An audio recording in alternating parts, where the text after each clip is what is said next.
ভ্রমর, আমরা যে ভ্রমর দেখি, ভ্রমর যে ডানা, এ ডানা ওয়েট যতটুকু, তার বডির যে ওয়েট, সে ওয়েটের আলোকে সে উড়ার কথা না, কিন্তু সেই দিব্যি উড়ে বেড়ায়। কারণ সে জানে না তার এই যে ডানা থেকে তার শরীরের ওজনটা অনেক বেশি। এজন্য তোমরা কখনো তোমার পিছু ডানের দিকে তাকাবা না, তোমরা সবসময় সামনের দিকে তাকাবা। মুম্বাইতে সাউথ এশিয়ান ডিবেট কম্পিটিশন ছিল, তখন আমি ঢাকা বিশ্ববিদ্যালয়ের ছাত্র ছিলাম। যাওয়ার পরে সেখানে 3টা মূর্তি দেখতে পেলাম। 3টা মূর্তি, একটা মূর্তি 2 চোখে হাত, একটা মূর্তি কানে 2 হাত, একটা মূর্তি মুখে 2 হাত। তা আমি জিজ্ঞেস করলাম যে মূর্তি 3টা হাত কেন? তখন তারা বললো চোখে 2 হাত মানে আমি খারাপ কিছু দেখবো না, মুখে 2 হাত মানে আমি খারাপ কিছু বলবো না, কানে 2 হাত মানে আমি খারাপ কিছু শুনবো না। সেখানে দেখলে একটা বানর ধরার প্রক্রিয়া দেখাচ্ছে, একটা খাঁচার মধ্যে কিছু বাদাম রাখা হয়েছে। বানর আবার বাদাম খুব পছন্দ করে, সেই বানর যখন বাদামটা নিতে যায় তখন তার হাতটা বড় হয়ে যায়, সে চাইলে এখান থেকে বের করতে পারে না, সে হাতটা বের করতে পারে না, সেই হাতটা আটকে যায়।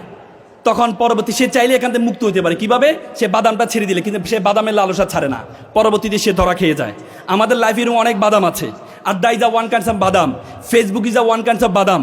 তোমরা যদি বাদামের লালসা ছাড়িটা না ছাড়তে পারো, তাহলে তোমরা বানরের মতো খাঁচার মধ্যে বন্দী হয়ে যাবা। এপিজে আব্দুল কালাম খুব চমৎকার একটি কথা বলেছেন যে প্রজাপতির পিছনে ঘুরিও না, ফুলের চাষ করো, প্রজাপতি তোমার পিছনে ঘুরবে। তোমরা যারা শিক্ষার্থী আছো, তোমাদের পিতামাতার তোমাদের জন্য অনেক কষ্ট করেছে, পিতামাতার জন্য একটা মমত্ববোধ তোমাদের মধ্যে থাকবে। আজকে সমাজে বৃদ্ধাশ্রম বেড়ে যাচ্ছে, তার মূল কারণ হচ্ছে আমরা আমাদের সন্তানকে সেভাবে লালন পালন করতে পারছি না, এবং আমাদের সন্তানরা পিতামাতার প্রতি সে শ্রদ্ধাবোধটা নেই। সেই শ্রদ্ধাবোধটা মেকশু তোমরা করবা।